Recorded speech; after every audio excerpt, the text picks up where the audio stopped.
자, 이제 교재 48페이지 보시면 법률행위 종류해가지고 단독행위, 계약, 합동행위가 나오는데 합동행위는 안 할 겁니다. 자, 이게 어떤 문제냐면 의사표시가 있으면 법률행위니까 의사표시가 하나만 있어도 법률행위고요. 의사표시가 2개 있어도 법률행위인데 하나만 있으면 성립하는 법률행위를 우리가 단독행위라고 하고요. 의사표시가 2개 있어야 성립하는 법률행위를 계약이라고 합니다. 가끔 여기서 다음 중 계약인 것은, 다음 중 계약이 아닌 것은 이렇게 문제가 아주 가끔 나오는데 또 의외로 잘 틀려요. 뭘 외워서 그런데 여기서 뭘 생각해 봐야 되느냐면 의사표시가 2개고 하나다. 이게 무슨 말인지를 좀 생각해 보셔야 되는데 이런 거죠. 갑이요. 을에게 의사를 표시했어요. 하나죠. 요것만으로 만약에 성립된다면 이러한 것을 우리가 단독행위라고 하고요. 을이 갑에게 2번째로 의사를 표시했어요. 2개죠. 요게 있어야 성립한다면 요게 뭐죠? 계약인데 요 2번째 의사표시를 우리가 뭐라 그러냐면 승낙이라고 하거든요. 그럼 결국은 단독행위는 의사표시가 하나만 있으면 된다라는 말은 승낙을 받을 필요가 없다는 거죠. 말해서 단독행위란 승낙을 받을 필요가 없이 일방적으로 하는 법률행위가 단독행위인 거고요. 계약은 의사표시가 2개 있어야 된다는 말은 승낙을 얻어야지만 성립하는 법률행위가 계약인 거예요. 그래서 문제 지문 중에서 다음 중 단독행위를 찾으라고 나오면 그냥 백지 상태에서 5개 지문 중에서 승낙받지 않고 일방적으로 할 수 있는 걸 찾으면 의외로 쉽게 나오고요. 다음 중 계약인 것을 이렇게 물어보면 5개 지문 중에서 승낙을 얻어야지만 성립하는 법률행위 찾아내면 의외로 쉬워요. 근데 여기서 한 가지 좀 기억해 둬야 될 것은 뭐냐면 요 계약으로서 따로 기억해야 될 것은 뭐냐면 증여가 계약이라는 건 꼭 기억해 두셔야 돼요. 그러니까 우리가 증여가 계약이라는 건 알아요. 아는데 자꾸 어떤 생각이 드냐면은 꼼꼼히 받는 것이니까 승낙을 받지 않고 일방적으로 할 것이라는 착각을 일으켜요. 근데 증여는 계약이기 때문에 법적으로는 반드시 뭘 얻어야지만요? 승낙을 얻어야지만 성립하는 거예요. 예를 들어서 제가 제 친구한테 힘드냐? 힘들면 엄마가 너한테 10억 줄게 라고 했더니 이놈이 안 받아 짜자. 그러면 못 주는 거다. 증여는 계약이기 때문에 상대방으로부터 뭘 얻어야지만요? 승낙을 얻어야지만 성립하게 됨을 주의하시기 바라고요. 교재 보시면은 단독행위 해가지고 이렇게 다 했잖아요. 일방적으로 행하여지는 이게 무슨 말이에요?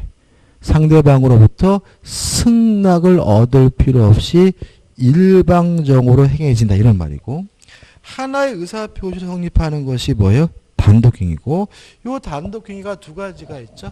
상대방 있는 단독행위와 상대방 없는 단독행위죠. 자, 한번 또 생각을 해보자고요. 제가 예를 들어서 이 안경에 대한 소유권을 포기하고 싶어요. 물론 누구한테 승낙받을 필요는 없는 거죠. 그러면 소유권의 포기는 뭐죠? 단독행위인데 특징은 누구한테 얘기할 필요도 없어요. 그냥 갖다 쓰레기통에 넣으면 그만인 거죠. 이런 걸 우리가 상대방 없는 단독행위라고 해요. 근데 제가 친구한테 돈 300만 원을 빌려줬는데 힘들대요. 그래서 제가 그 채권을 포기하고자 해요.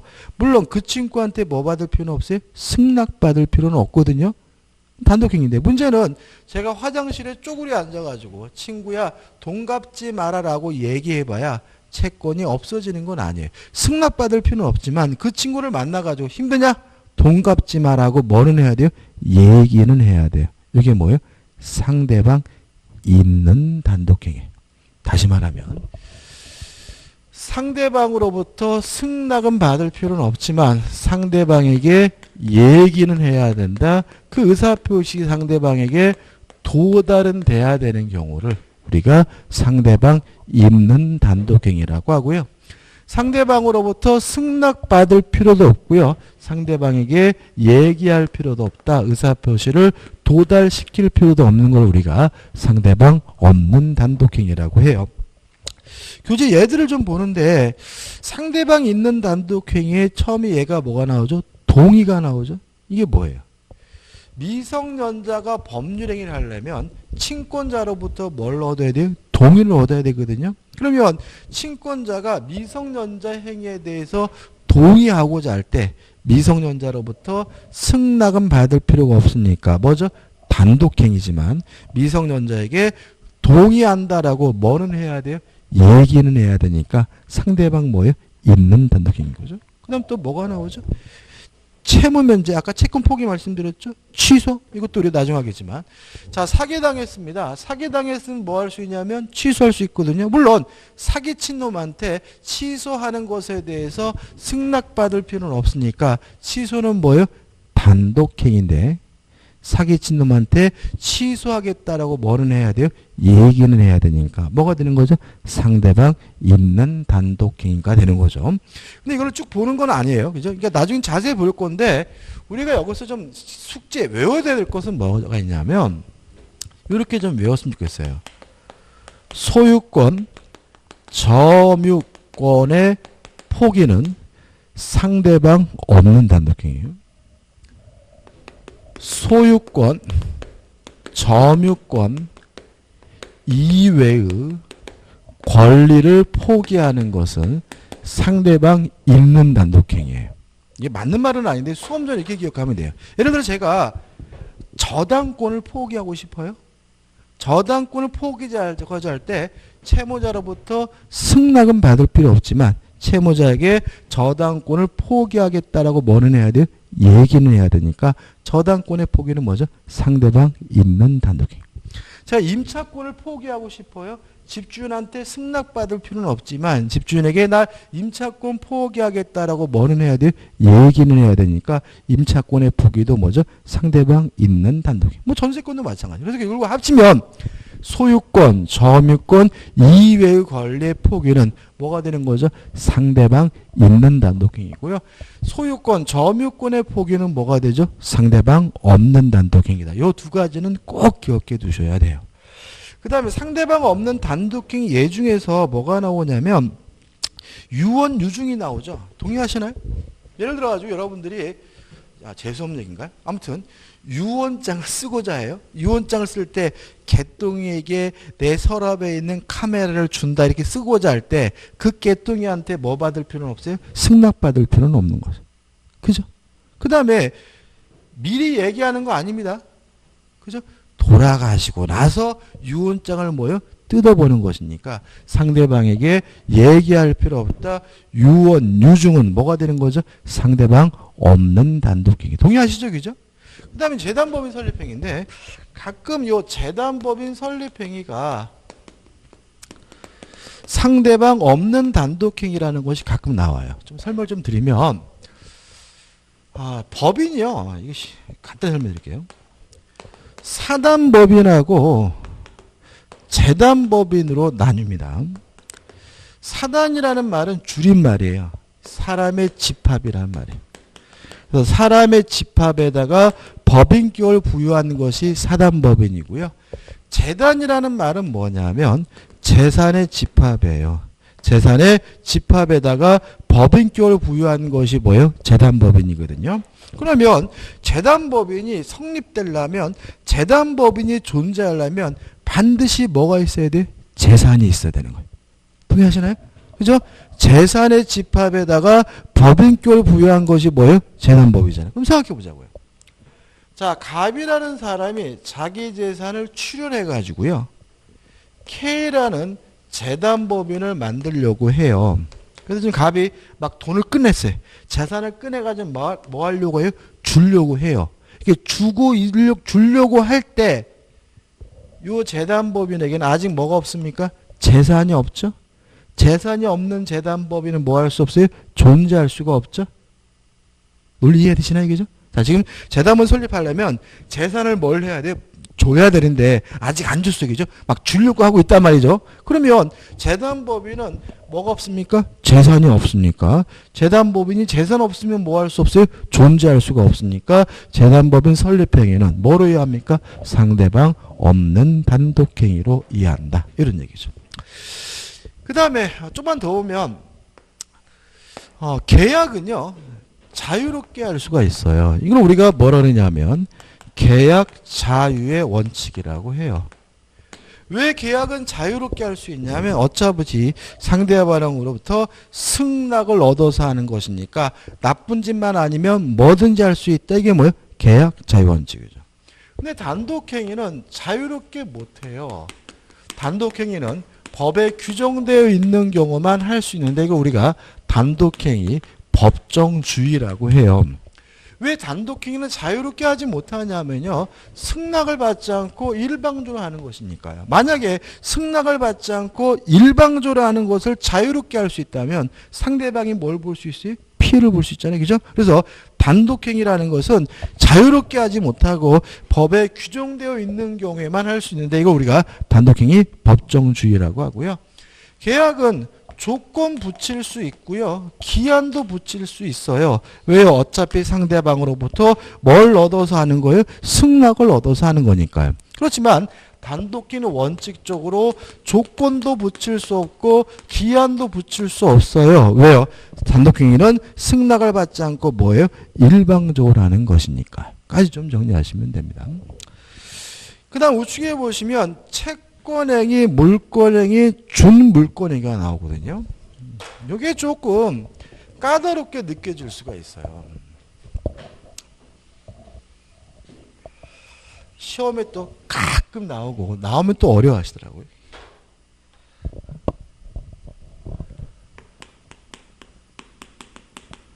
채권행위라는 말은 뭐냐면 채권을 발생시키는 법률행위를 말해요.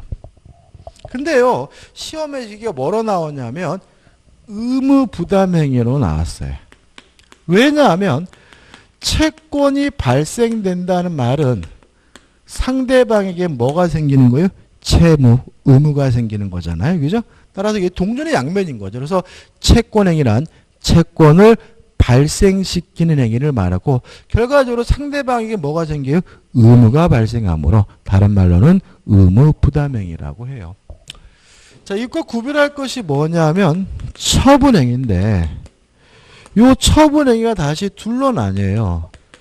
물권행위라는 것하고 그 다음에 준물권행위라는 것으로 나뉩니다.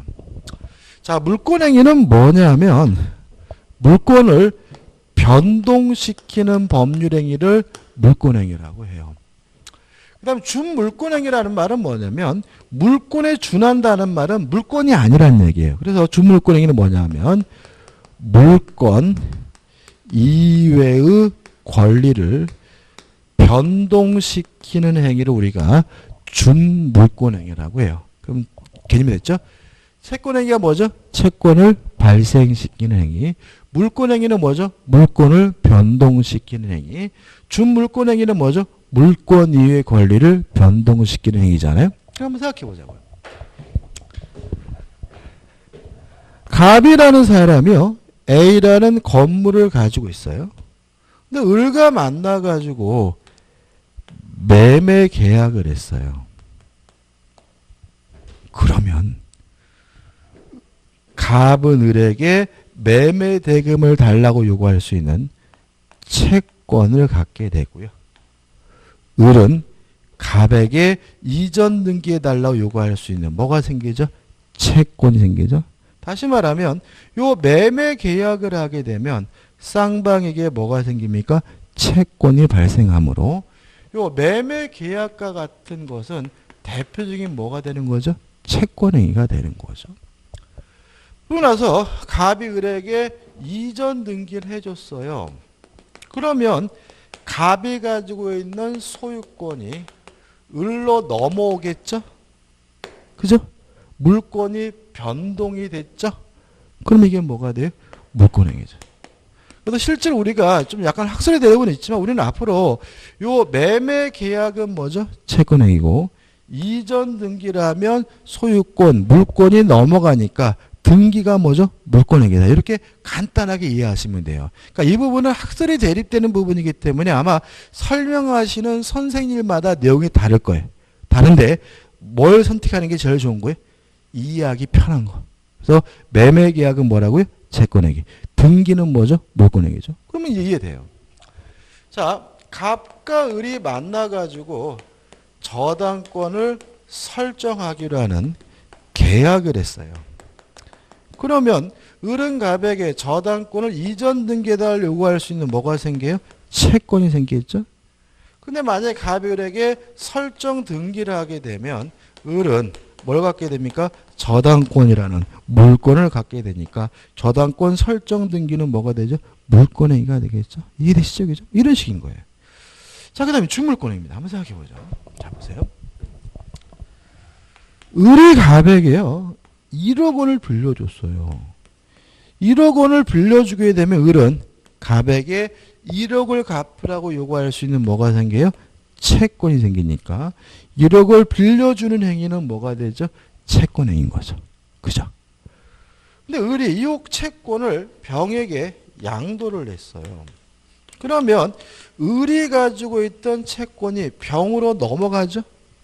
물권이 아닌 채권이 뭐죠? 변동되죠? 그러면 이 채권을 양도하는 것은 뭐가 되는 거죠? 준물권행위가 되는 거죠. 이해되시나요? 그죠? 특허권을 양도한다. 이런 것도 뭐예요? 준물권행위. 상표권을 양도한다. 이런 것도 뭐예요? 준물권행위. 다시 말하면 물권 이외의 권리를 변동시키는 행위를 우리가 뭐죠? 준물권행위라고 하죠. 좀 재미없죠, 그죠? 우리가 지금 민법에서 재미없는 부분을 지금 지나가고 있습니다. 안 하면 또 나중에 또 시어머니 나오면 또 저한테 뭐라 그러십니까 하는 건데 중요한 부분은 아니에요.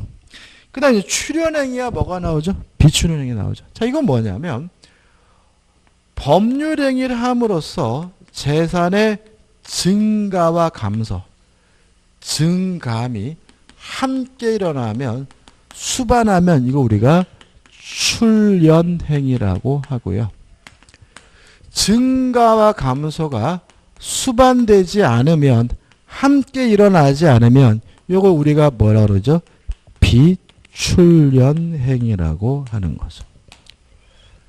자, 여기서 조심할 것은 출연행위 속에 유상행위와 무상행위가 포함된다는 점이에요. 공부를 처음 할 때 어떤 행동을 많이 하시면 출연행위가 재산의 증감이 수반되는 행위라는 것을 알면서도 유상이면 출연, 무상이면 비출연 이렇게 엉뚱하게 생각하시는 분들이 많은데 출연행위 속에 뭐가 들어가요? 유상행위도 들어가고 무상행위도 들어가는 거야. 한번 볼까요? 자, 보세요. 갑이 소유하고 있는 요 A 건물에 대해서요. 을과 만나서 매매 계약을 했어요. 매매 계약은 뭐죠? 유상이잖아요. 근데 이 부동산을 기준으로 따져보면 이제 앞으로 갑의 부동산은 뭐가 될 거예요? 감소가 될 거고 을의 부동산은 뭐가 될 거예요? 증가가 될 거니까 매매는 증가와 감소가 함께 일어나니까 뭐가 되는 거죠? 출연인 거죠. 근데 만약에 이 갑이 이 건물을 을에게 증여하기로 했어요. 이제 갑은 부동산이 뭐 하겠어요? 감소가 될 거고 을은 부동산이 뭐가 되겠어요? 증가가 되겠죠.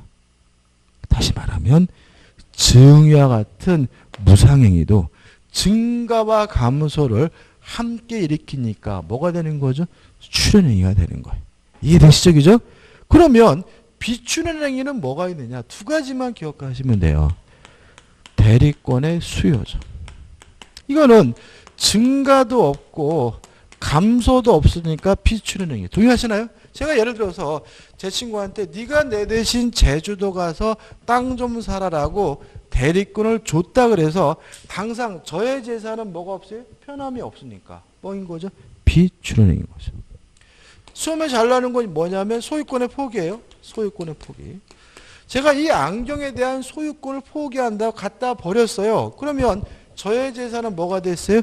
감소가 되겠지만 문제는 제가 이 안경을 갖다 버린다고 해서 누구의 재산이 뭐 되진 않아요? 증가되지는 않거든요. 출연행위가 되려면 증가와 감소가 뭐죠? 수반 함께 일어나야 돼. 소유권의 포기처럼 뭐만 있어요? 감소만 있고 뭐는 없어요? 증가는 없는 경우는 뭐로 들어갑니까? 비출연행위로 들어가고 두 가지를 제외하고는 유상이든 무상이든 다 뭐로 들어가는 거죠? 출연행위로 들어간다는 거 조심하시면 되겠죠. 그 다음에 넘겨보시면 요식행위와 불요식행위. 법률행위가 성립하기 위해서 일정한 방식이나 형식이 요구되는 행위를 우리가 요식행위라고 하고 아무런 형식도 방식도 요구되지 않으면 뭐죠? 불요식행위라고 하고요. 우리 민법은 불요식행위입니다. 지금 요식행위로서 나와 있는 법인 설립행위, 혼인, 유언은 다 뭐죠? 시험 범위가 아니에요. 그래서 우리 시험 범위 안에서는 다 뭐예요? 불요식행위이기 때문에 우리 민법 시험 범위 안에서는 이러이러한 법률행위가 성립되기 위해서는 문서로 작성해야 된다면 무조건 뭐가 돼요? X가 됨을 주의하시기 바라고. 주된 행위, 종된 행위 말 그대로입니다. 주된 행위가 있어야지만 존재할 수 있는 행위를 우리가 종된 행위라고 하고요. 나중에 주된 권리, 종된 권리 할 때 다시 설명드릴 거고. 우측에 신탁행위, 비신탁행위는 가입표입니다. 여기서는 보지 않을 거고 나중에 제가 다음 주 같은데 다음 주에 통정호의 표시할 때 한번 설명드릴 거예요. 자, 넘겨보시면 이제 뭐가 나오죠? 법률행위의 목적이 나오죠. 자, 일단 여기 어디 갔냐면 법률행위가 유효하기 위해서는 당사자에게 능력이 있어야 되고 의사와 표시가 합치되고 의사가 형성되는 과정에 하자가 없고 목적이 유효하기 위해서는 어떤 요건을 갖춰야 되느냐 이거거든요.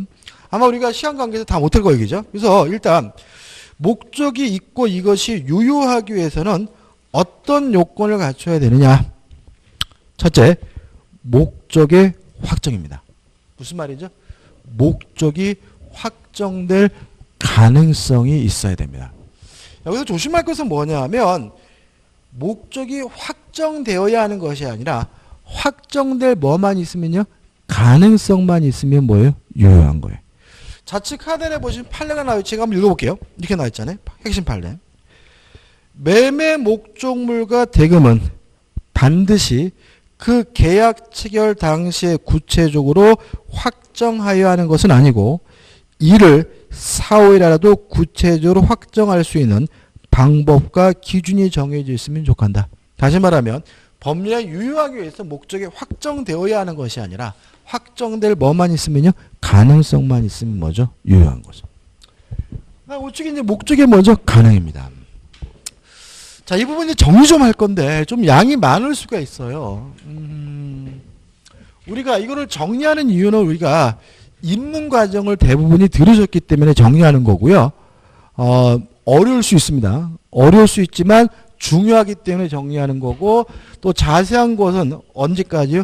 개혁법 끝날 때까지 쭉 볼 거기 때문에 어렵더라도 좀 메모 좀 하시고 제가 좀 양이 많기 때문에 저도 적기 싫은데 적는 이유는 시험 문제가 많이 나오기 때문에 그래요. 자, 한번 정리해 보죠.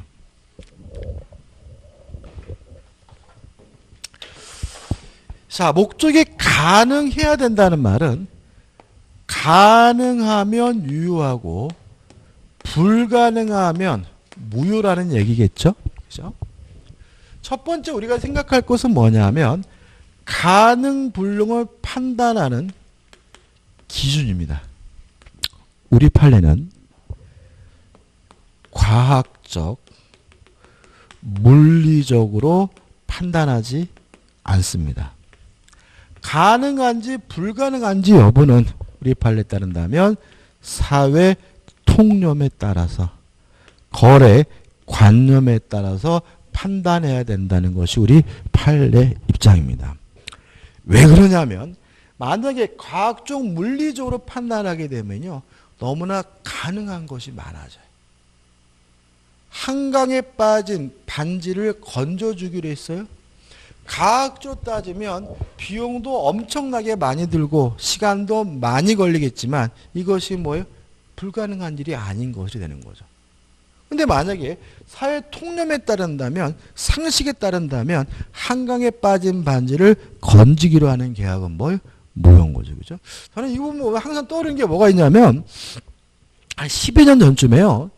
제가 이제 저는 이제 여기는 안 그렇지만 오전 수업이 10시에 하거든요. 그러면 제가 서울에서 수업하는 날은 좀 늦게 출근하잖아요. 그죠? 그럼 이제 이렇게 아침에 일어나서 옷을 입고 있는데, KBS 아침마당이라는 게 나오더라고요. 근데 이렇게 보고 옷 입고 보는데 이게 뭐냐 하면, 참, 달토지를 분양한대요.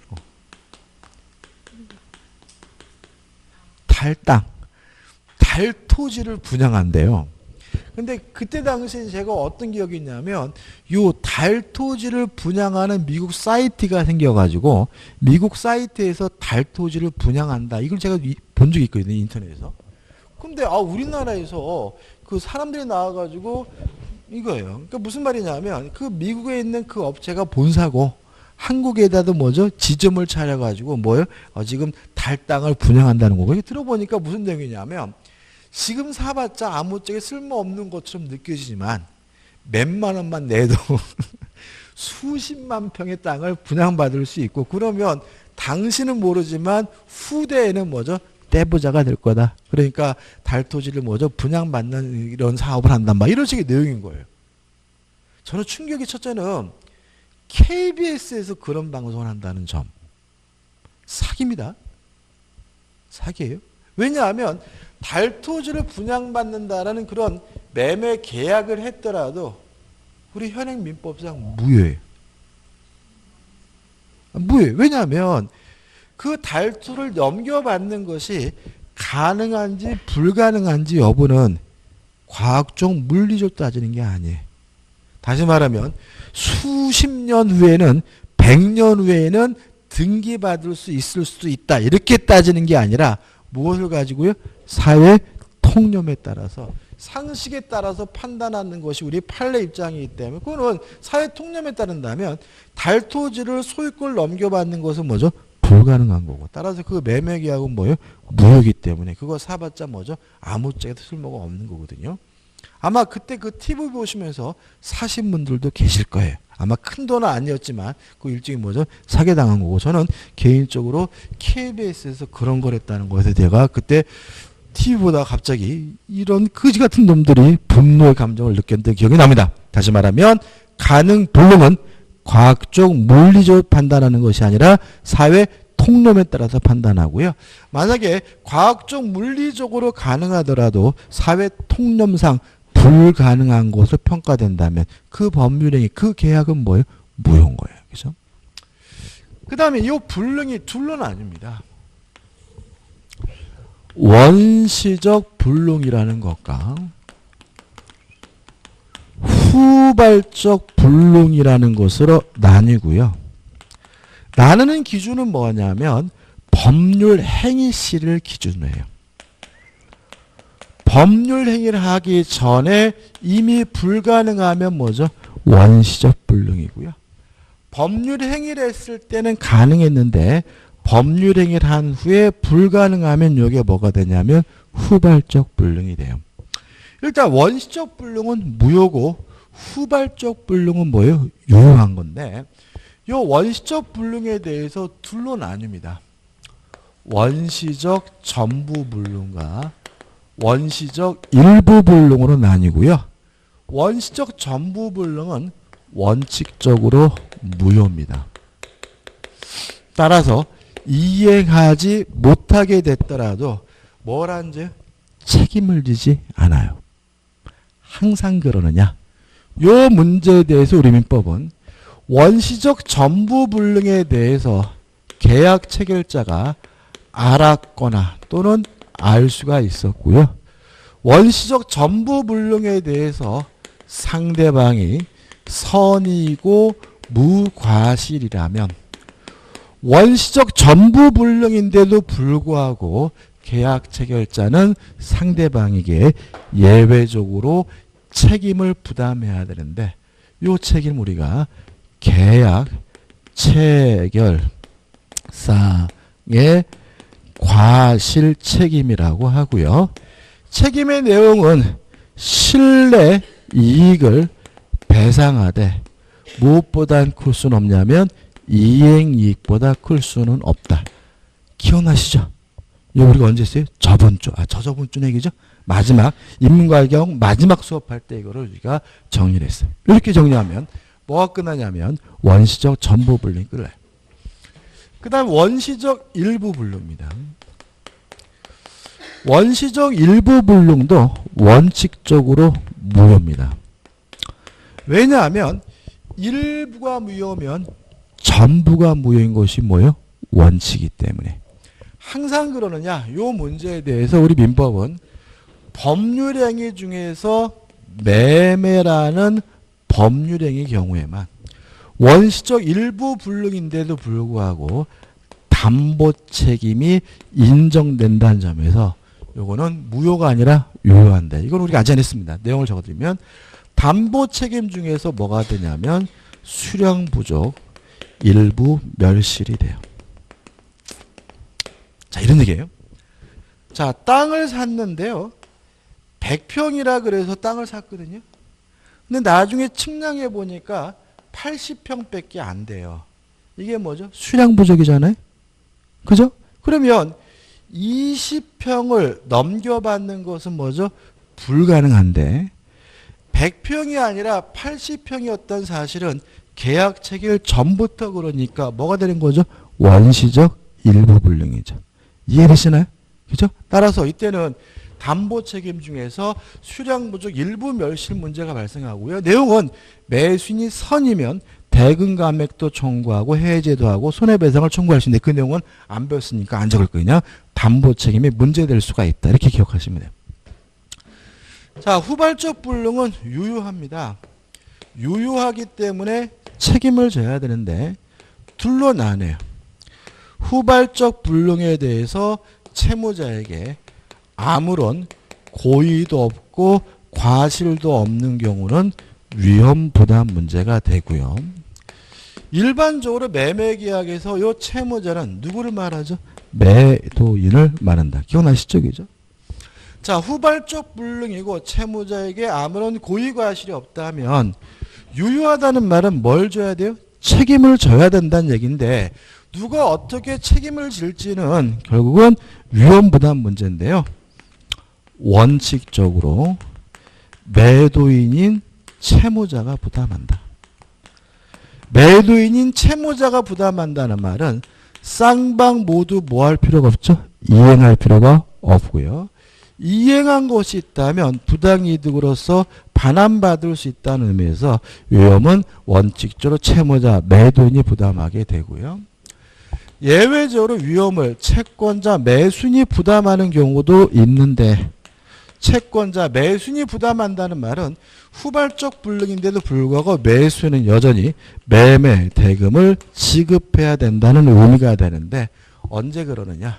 첫째, 후발적 불능에 대해서 채무자에게는 아무런 고의 과실이 없지만 채권자에게 고의나 과실이 있다면 위험을 누가요? 채권자가 부담하고요. 두 번째, 채권자가 수령지체 중에 후발적 불능이 된 경우에는 위험을 누가 부담하죠? 채권자, 매수인이 부담한다. 시험에 참 잘 나오죠. 그 다음에 후발적 불능이고 채무자에게 고의나 과실이 있어요. 이러면 이게 뭐가 되는 거죠? 이행불능이죠. 다시 말하면 채무 불이행 중에서 할 수 있어서 못하는 뭐죠? 이행불능이죠. 아까 우리가 채무불이행이 뭐였어요?